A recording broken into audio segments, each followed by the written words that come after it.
Suara hutan malam, angin gunung berdesir.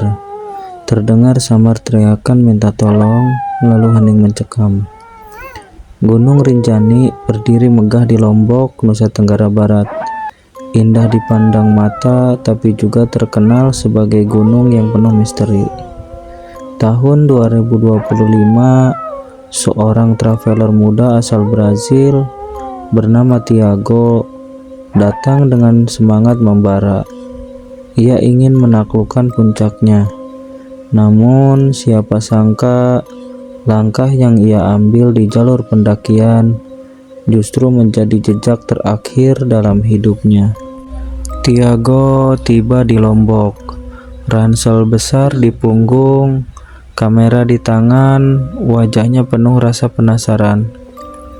Ia bertanya pada warga sekitar tentang Rinjani, namun jawaban warga selalu sama. Warga lokal dengan serius bicara, "Gunung itu indah, Nak, tapi ingat, jangan pernah sombong. Ada hal-hal yang tidak bisa dijelaskan di sana. Ada penunggunya." Tiago hanya tersenyum tipis. Ia mengira itu sekedar cerita mistis untuk menakut-nakuti pendaki. Namun, dalam hati kecilnya, ia merasakan keganjilan dari tatapan warga yang begitu serius. Suara burung, dedaunan bergesek, dan langkah kaki di tanah. Pendakian dimulai. Tiago ditemani porter dan beberapa pendaki lokal. Jalur awal terasa mudah, tapi semakin tinggi kabut semakin tebal, hutan semakin sunyi. Porter berbicara, "Mas Tiago, ingat pesan kami. Kalau nanti dengar suara orang memanggil nama kita, jangan dijawab. Itu bukan manusia." Tiago mengangguk, meski dalam hatinya ia tidak percaya sepenuhnya. Tapi malam pertama di hutan, keyakinannya mulai goyah. Hari sudah malam, angin kencang, dan jangkrik pun berbunyi. Samar terdengar suara perempuan memanggil Tiago. Tiago terdiam, jantungnya berdetak kencang. Mustahil ada yang tahu namanya. Dengan rasa penasaran, ia keluar tenda.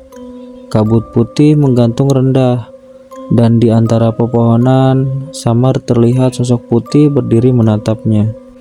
Setelah berhari-hari, mereka tiba di Danau Segara Anak. Indah, tenang, tapi menyimpan cerita mistis.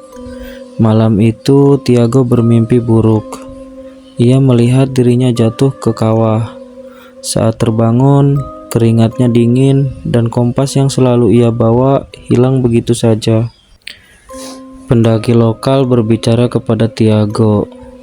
"Tiago, itu tanda kalau sudah kehilangan barang penting di gunung, sebaiknya jangan dilanjutkan."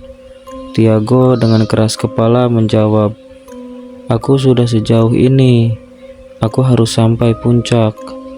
Keputusan itu menjadi awal dari tragedi besar Tiago.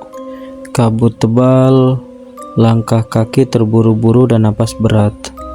Menjelang puncak, Tiago berjalan paling depan. Tiba-tiba, ia menghilang dari rombongan. Jejak kakinya terputus di jalur sempit. Semua panik, berteriak memanggil, tapi hanya Gema yang menjawab.